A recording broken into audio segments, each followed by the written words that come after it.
Assalamualaikum warahmatullahi wabarakatuh. Perkenalkan, nama saya Iksan Prayoga dari kelas PTIK 2C dengan NIM 21122311. Di sini saya akan mempresentasikan materi tentang diksi dalam mata kuliah Bahasa Indonesia yang diampu oleh Ibu Widya Nurjanah, MPD.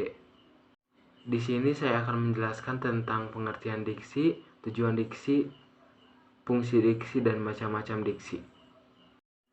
Diksi adalah pilihan kata di dalam tulisan yang digunakan untuk menggambarkan sebuah cerita atau memberi makna sesuai dengan keinginan penulis, tapi diksi tidak hanya terbatas pada pemilihan kata saja, melainkan juga untuk mengungkapkan gagasan atau menceritakan peristiwa.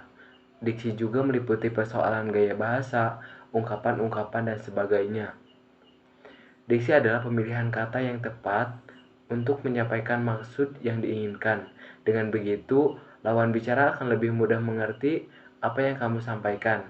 Diksi sangat berguna dalam penulisan karya tulis seperti puisi, novel, laporan, dan lain-lain. Penerapan diksi yang paling dasar adalah pengungkapan gagasan penulis. Selain itu, penggunaan diksi juga bisa diterapkan ketika berbicara di depan publik maupun beragam karya tulis. Selanjutnya ada tujuan diksi atau pemilihan kata. Adalah untuk memperoleh keindahan guna menambah daya ekspresivitas.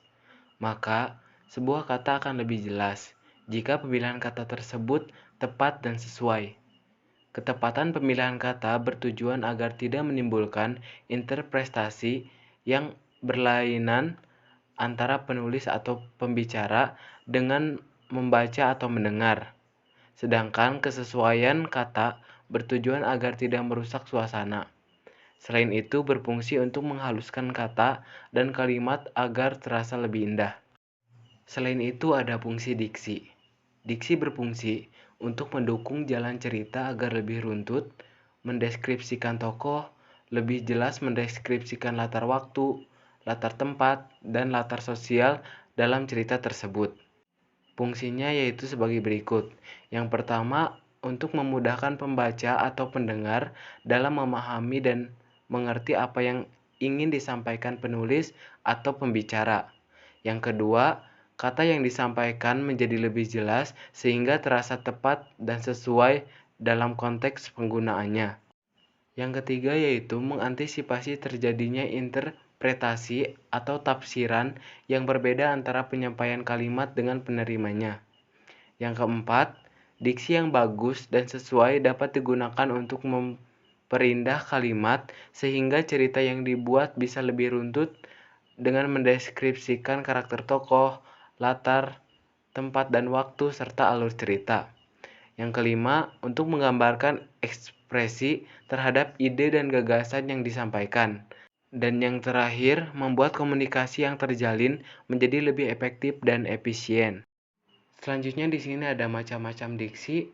Diksi berdasarkan maknanya dan diksi berdasarkan leksikal. Yang pertama ada diksi berdasarkan maknanya.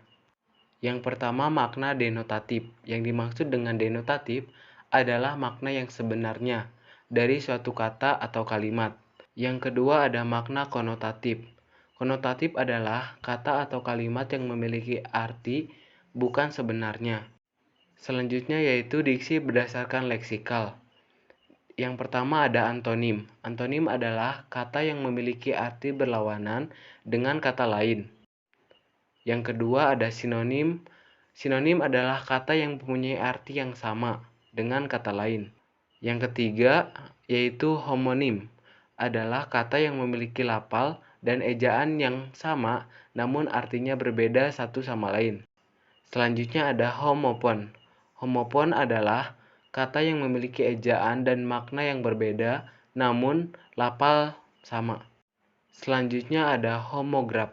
Homograf adalah kata yang memiliki lafal dan arti yang berbeda namun ejaannya sama. Ada juga polisemi.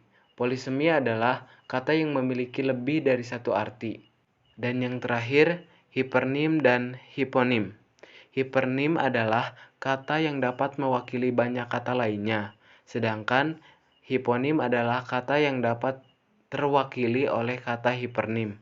Demikian yang dapat saya sampaikan, kurang lebihnya mohon maaf. Ditutup. Wabillahi taufiq wal hidayah. Wassalamualaikum warahmatullahi wabarakatuh.